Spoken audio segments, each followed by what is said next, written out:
এই অস্ত্রটার ভয়ে কাঁপে ইসরায়েল। ভাবুন, গভীর রাত, ইসরায়েলের প্রাণকেন্দ্র তেল আবিব। হঠাৎ সাইরেন বেজে উঠল। মানুষ দৌড়াচ্ছে, কেউ সন্তানকে নিয়ে, কেউ পরিবারকে নিয়ে। সবাই আশ্রয়ের খোঁজে।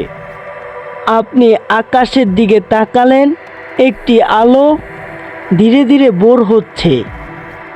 আপনি ভাবলেন এটা একটা মিসাইল, থামিয়ে দেওয়া হবে। কিন্তু হঠাৎ বুম, আকাশেই সেটি ভেঙে গেল।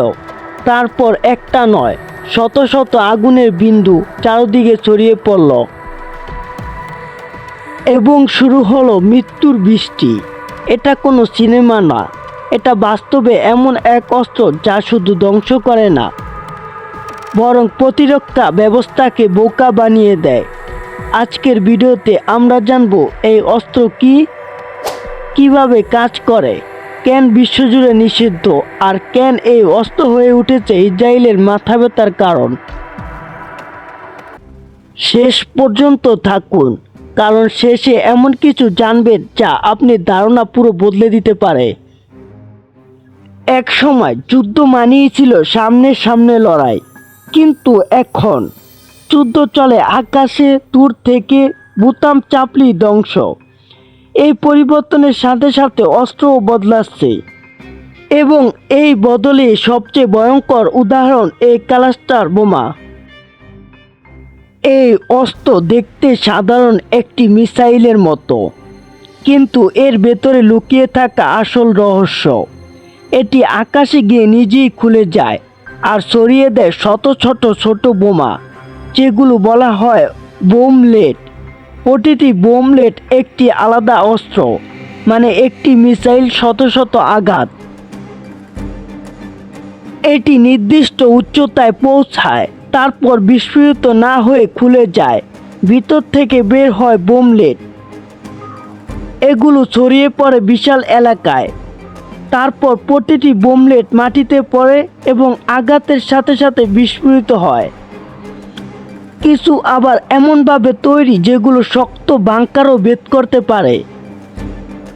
এখন আসি আসল প্রশ্ন, কেন ইসরায়েলের মতো শক্তিশালী দেশও এটাকে ভয় পায়? কারণ প্রতিরক্ষা ব্যবস্থা একটি বড় টার্গেট ধরতে পারে, কিন্তু যখন একটি মিসাইল নিজে শত শত টার্গেটে ভাগ হয়ে যায়, তখন সিস্টেম বিভ্রান্ত হয়ে পড়ে।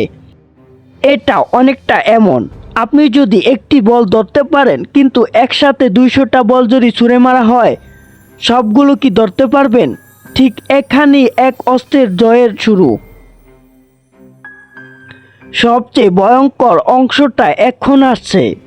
সব বোমলেট বিস্ফোরিত হয় না, অনেকগুলো পড়ে থাকে ঘাসের মধ্যে, রাস্তার পাশে, এমনকি বাড়ির আঙ্গিনায়ও। একটা খেলনার মতো দেখতে, কিন্তু স্পর্শ করলেই শেষ। এই কারণে যুদ্ধ শেষ হলো, মৃত্যু থামে না।